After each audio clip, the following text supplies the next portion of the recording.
In digital Marathi, जनतेच्या हक्काचं व्यासपीठ।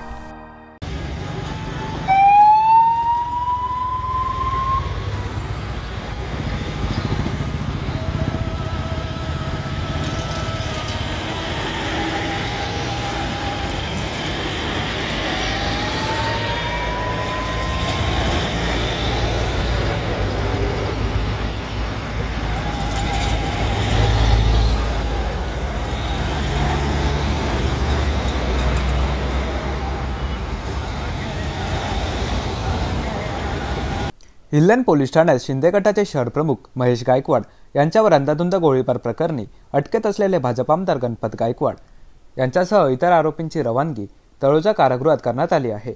2 फेब्रुवारी रोजी रात्री भाजप आमदार गणपत गायकवाड यांनी उल्हासनगरच्या हिल्लन पोलीस ठाण्यात वरिष्ठ पोलीस अधिकाऱ्याच्या कॅबिनमध्ये शिंदे गटाचे शहर प्रमुख महेश गायकवाड आणि राहुल पाटील यांच्यावर अंधाधुंद गोळीबार केला होता। या प्रकरणी पोलिसांनी आतापर्यंत भाजप आमदार गणपत गायकवाड, हर्षल केने, संदीप सरवणकर, विकी गणोत्रा, रणजित यादव या 5 आरोपींना अटक केली होती।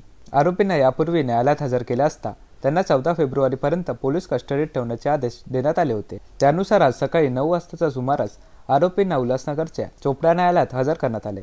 यावेळी सर्व आरोपींना न्यायालयीन कोठडीत ठेवण्याचे आदेश न्यायालयाने दिले असून त्यांची रवानगी तळोजा कारागृहात करण्यात आली आहे।